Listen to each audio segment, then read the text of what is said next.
En el nombre del Padre, del Hijo y del Espíritu Santo. Amén. Ave María Purísima, sin pecado concebida. Estimados hermanos, estimados fieles, en este domingo 16 después de Pentecostés tenemos el Evangelio de la viuda de Naín y del milagro que hizo nuestro Señor resucitando a su Hijo único. Eso muestra que pues era más doloroso para ella todavía porque era viuda y porque era su Hijo único. Nuestro Señor se movió a compasión y hizo este milagro, este gran milagro. Siempre en el Evangelio hay un sentido espiritual a algunos hechos históricos de la vida de nuestro Señor, pero también esto hay que darle un sentido espiritual. Y este sentido espiritual es que la Iglesia llora por sus hijos que están en el pecado y que por sus oraciones nuestro Señor puede resucitar a los muertos espirituales, a los hijos extraviados, a los hijos que están tal vez incluso muertos a la fe, que no tienen la fe o que han perdido la fe. Por eso nunca hay que perder la confianza, la esperanza en el auxilio de Dios y la confianza en la oración de la Iglesia. La Iglesia reza no solo por sus hijos que están fieles, que están dentro, pero también por sus hijos extraviados, por sus hijos que se han alejado de la fe. Y hoy hay casos en cantidad de personas que nacieron en buenas familias y que después crecieron y se extraviaron o se fueron a otra religión, o que perdieron la fe, que se volvieron ateos. Entonces, pues la oración de la Iglesia, hay que tener confianza en la oración de la Iglesia, porque nuestra oración ciertamente delante de Dios tiene un valor. Dios la estima, Dios la escucha, pero la oración de la Iglesia es más poderosa, porque es la Iglesia que reza por nosotros.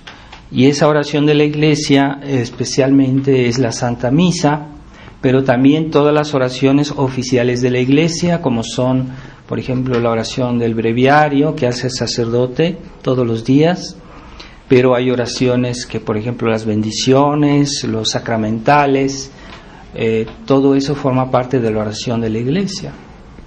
Entonces esta oración debemos recurrir a ella porque es más eficaz que la nuestra, porque cuando la Iglesia reza, en realidad es Jesucristo que reza, porque ¿quién es la cabeza de la Iglesia? Pues es Jesucristo. Cuando un sacerdote dice la misa, es Jesucristo que dice la misa, y el sacerdote es el instrumento de Jesucristo. Entonces la oración de la Iglesia tiene un valor superior.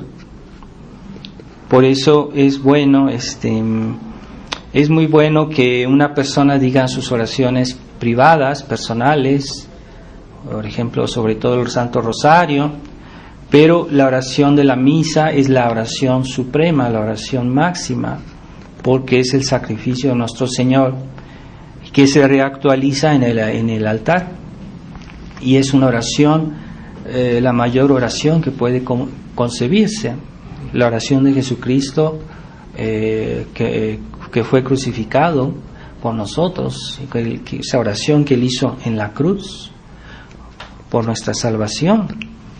Así que esta oración es esencial en la vida de la Iglesia. El Padre Pío decía que el mundo es más difícil que existe gracias porque la misa existe. Si no hubiera la misa, el mundo caería en un gran desorden. Y de hecho hoy la misa tradicional, la misa que es agradable a Dios, la misa que Dios quiere, ha sido reducida a un pequeño número. Son muy pocos los sacerdotes que dicen la misa tradicional, que dicen la misa que realmente es la misa católica. La misa nueva es una invención que fue hecha por Aníbal Bugnini, que era se sabe actualmente ya con más seguridad que él era masón. Y hay cartas que él hizo que dicen, las cuales él dice que estaba haciendo una obra por complacer a la masonería. Quiere decir que esa misa moderna no es una misa católica, no es una misa que agrade a Dios, aunque la gente que va a esa misa generalmente pues no lo sabe, cree que está haciendo bien, pero esa misa está concebida para poco a poco debilitar la fe, para que la gente gradualmente vaya debilitando su fe hasta ver los efectos que hoy vemos en donde quiera, ¿verdad? Todos esos católicos que abandonan el catolicismo para volverse protestantes. ¿Por qué protestantes? Porque la nueva misa tiene ya la semilla protestante. No es por casualidad, no es así porque es por el caso, ¿no? Entonces debemos apegarnos a la misa católica. Es una misa que no fue inventada, que no fue un capricho, sino que viene desde nuestro Señor, desde los apóstoles, y esa misa es la que el Papa San Pío V, no, como hay gente que dice que esta misa fue creada por San Pío V, no es verdad. Lo que hizo San Pío V es volver al rito más antiguo, al rito original, al rito que fue que viene de los orígenes de la Iglesia, que viene de los santos padres, y ya en su época pues había un poco de variantes en los misales de varios países, porque había costumbres locales, y no eran forzosamente cosas malas, pero en ciertos lugares se habían añadido cosas al misal o oraciones tal vez, y San Pío V lo que hizo es purificar los misales y volver a un misal más auténtico, más original, y en el cual él no lo inventó, él no lo simplemente volvió al rito más puro, más antiguo. Esa es la importancia de la misa tradicional, que es realmente la obra de Dios, la obra del Espíritu Santo. No es obra de un momento de capricho como hubo en Concilio Vaticano II, que dijeron vamos a hacer algo nuevo, vamos a hacer algo que sea para los tiempos modernos, como si la misa tradicional no fuera para los tiempos modernos, como si la misa tradicional no fuera para todos los tiempos, tal como Dios la quiere, tal como Dios la quiso. Y por eso nosotros nos apegamos a este misal, y a pesar de que el mundo está desorientado, que los cristianos están desorientados, que ya no tienen elementos para juzgar, no tienen ni siquiera textos o libros, no se consiguen ya libros que nos hablen de esos temas, ya no hay, hay que irlos a buscar en los libros usados, los libros antiguos. Entonces realmente esta decadencia que vive el mundo es muy desastrosa para el cristianismo. Pero la misa tiene algo que no se encuentra en el mundo, algo que no se encuentra en los medios humanos, porque hay personas que confían mucho en su inteligencia, en sus habilidades y todo, pero hay algo que no viene del mundo y que no puede venir del mundo, que es la gracia de Dios. Esa gracia de Dios, hay un lugar donde está como concentrada, y de ahí se distribuye como de un lago donde está todo el agua y sale por canales. Pues ese lago es la Santa Cruz, la cruz de nuestro Señor, el sacrificio de nuestro Señor que se reactualiza cada vez que se dice la misa. Y las gracias que recibimos en otros momentos debemos ser conscientes que vienen de la misa, vienen del sacrificio de Jesús. Por eso los 7 sacramentos son como canales que salen de la misa, que salen del sacrificio de nuestro Señor, y que de ahí viene su fuerza, ¿verdad? Y si a cualquier gracia que Dios nos dé, aunque se la imploremos a la Virgen María, a los santos, si ellos no las alcanzan, hay que ser conscientes que de todos modos esas gracias vienen originalmente de la cruz de nuestro Señor. Así que debemos tomar conciencia de la importancia de la misa y que hay que rescatar la misa, que hay que hacer algo para que la misa no perezca, porque cada día hay menos sacerdotes y sacerdotes que quieren unen la doctrina y la Santa Misa, porque no es suficiente tener la misa si hay un sacerdote que, por ejemplo, perdiera la fe, o un fiel que asiste a la misa y que no tiene la fe o que está en la herejía, pues la misa no le sirve, no le aprovecha. No basta estar presente en la misa, tenemos que tener la fe, en la verdadera fe católica. Debemos tener también la gracia de Dios para que la misa nos haga más provecho. Así que muchas personas en nuestro tiempo han querido rescatar la misa, pero han tenido negligencia por la doctrina. Así que no, la doctrina es anterior. Para que podamos recibir los sacramentos, para que podamos recibir la misa, para que podamos comulgar, debemos tener una fe católica.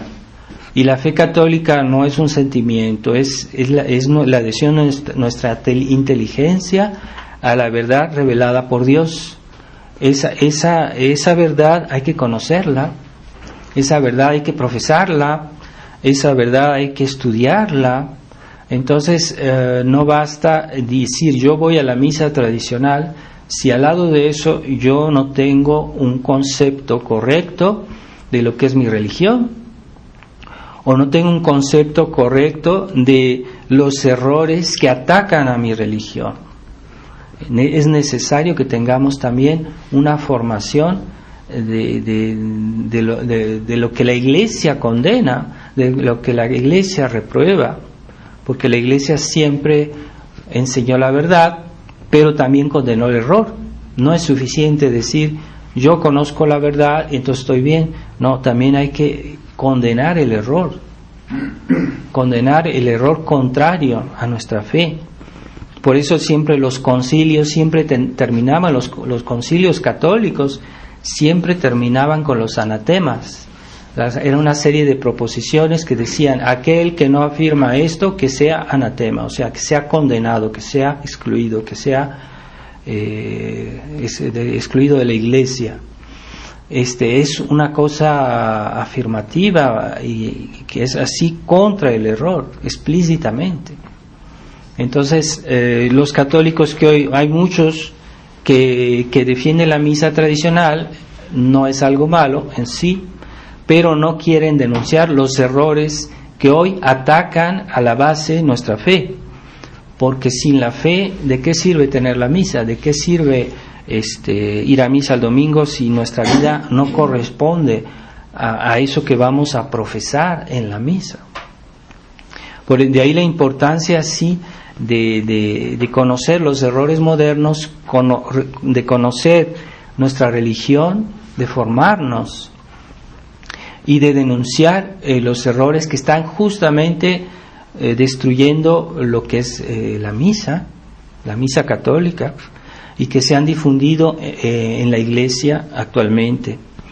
Esa actitud de ambigüedad en esos puntos nos afecta. Debemos ser claros, debemos ser nítidos en nuestra fe, y por eso yo siempre trato de darles a ustedes textos importantes, difíciles de hallar, para que se formen, para que lean, porque el mundo moderno es muy agresivo, el mundo moderno tiene demasiados medios para influenciar nuestro comportamiento, nuestra actitud.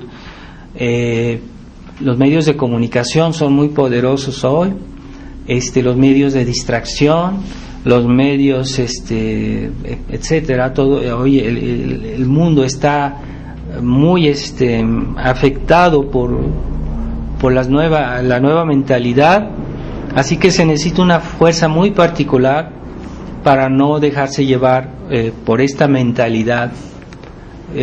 Aunque no sean los errores, puede ser simplemente un estado de ánimo, puede ser una mentalidad de mundana que nos hace daño. Y si no sabemos explicar por qué esto está mal, por qué esto no debo hacerlo, por qué esto no debo verlo, por qué esto no, entonces estamos en una posición de debilidad frente a nuestro enemigo. Eso nos afecta. Eso afecta también a nuestros niños, a los jóvenes que son más frágiles por su juventud delante de los engaños que se propagan en el mundo. Por eso a esos católicos que dicen ser tradicionales pero que no quieren clarificar esos puntos concretos que hoy en la Iglesia están dañando a las almas, pues están en una posición de debilidad, en una posición de ilusión, porque la realidad no es así. La realidad se impone, aunque no la pensemos, aunque no la veamos, aunque la queramos ignorar, la realidad se impone. Y debemos, por eso también la caridad cristiana nos impone la necesidad de denunciar el error, para que las almas débiles, las almas que están o las almas que están engañadas, pues también se ayuden. Por eso tratar de salvar la tradición solo haciendo de este combate una cuestión litúrgica es un error. Y e incluso la misa es posterior a la fe, porque sin la fe no se puede asistir a la misa con provecho. Y así que esos errores que hoy se difunden en la Iglesia, que fueron denunciados ya anteriormente por los papas, por San Pío X particularmente, es necesario saber en qué consisten, en qué es, de qué se trata, y es necesario decirlo, porque las almas, sobre todo para los pastores, los sacerdotes que pretenden ser de la tradición, que no dicen a los fieles todo, están haciendo daño, porque no hacen todo su deber que Dios les pide. Y el deber del pastor es hablar, el deber del pastor es decir las cosas que amenazan a las ovejas. Y pues hay tantas cosas de las que hoy habría que hablar, pero dentro de la Iglesia es más importante lo que está dentro que lo que está afuera, porque eso nos afecta directamente. Entonces hay que denunciar claramente los errores del Vaticano II, hay que denunciar claramente las ambigüedades y las palabras tan agresivas contra nuestra fe que hace el Papa Francisco hoy, y que mucha gente se siente mal de oír eso, pero no capta toda su gravedad, porque eso es más grave de lo que parece. Realmente él está atacando constantemente los fundamentos de nuestra religión con esos comentarios y palabras que dice constantemente. Eso es algo realmente satánico, esta actitud, esa agresividad hacia nuestra fe por un papa. Es increíble, ¿verdad?, lo que estamos viviendo, pero eso no nos impide de hablar y de tratar y orientar a nuestro prójimo. Entonces, en este día, también podemos ver en esta mujer que rezó por su hijo, podemos también ver la oración de la Santísima Virgen, que reza por la Iglesia, que reza por nosotros, porque todos de alguna manera pues somos pecadores, tenemos algo que reprocharnos, debemos recurrir a su intercesión. La Virgen María, siendo una madre tan buena, tan santa, comprende mejor que nosotros mismos nuestros males, y ella sufre más a veces de lo que nosotros ni siquiera sufrimos, de vernos lo que somos nosotros, lo que nuestros pecados, ella le duele más que a nosotros, porque ella sabe bien la gravedad de nuestros pecados, o de nuestras necesidades, o del bien o del amor que Dios nos tiene. O sea, ella es más consciente que nosotros mismos de lo que nosotros necesitamos, y nos quiere más que nosotros mismos, nos ama más de lo que nosotros creemos, que nosotros a veces hacemos mal nuestro propio bien, y ella sabe hacerlo como debería ser. Así que debemos recurrir a su intercesión y hacernos sus hijos dóciles a nuestra Reina del Cielo. Recémosle para que nos ayude, que nos ilumine, que nos guíe, y que nos haga hacer lo que ella quiere, porque es lo mejor para nosotros. Y si no lo comprendemos, pues no importa, pero sabemos que ella nos quiere más que nosotros mismos, y que debemos confiar en su intercesión. Y igualmente aprovechemos cuando rezamos el rosario todos los días sin falta, pidámosle por los demás, por los que nosotros queremos, las personas que nosotros amamos, pidámosle por la Iglesia. No tengamos un corazón estrecho de pedir solo por nosotros o por nuestras personas próximas, no, tengamos un corazón amplio, recemos por todo el mundo, por todas las almas, por todos los cristianos, los católicos, y también por aquellos que no son católicos, para que Dios tenga misericordia en una época en que se perciben, se vislumbran los peores castigos, las peores calamidades. Tengamos mucha constancia en pedir a la Virgen María misericordia delante de su Hijo por nosotros, por la humanidad, y porque la Iglesia vuelva a la tradición, porque los hombres de Iglesia se conviertan. Y vamos a pedirle también a la Santísima Virgen que a nosotros mismos nos convierta de nuestros pecados, de nuestras debilidades, de aquello que tengamos que corregirnos. Ave María Purísima, sin pecado concebida. En el nombre del Padre, y del Hijo, y del Espíritu Santo. Amén.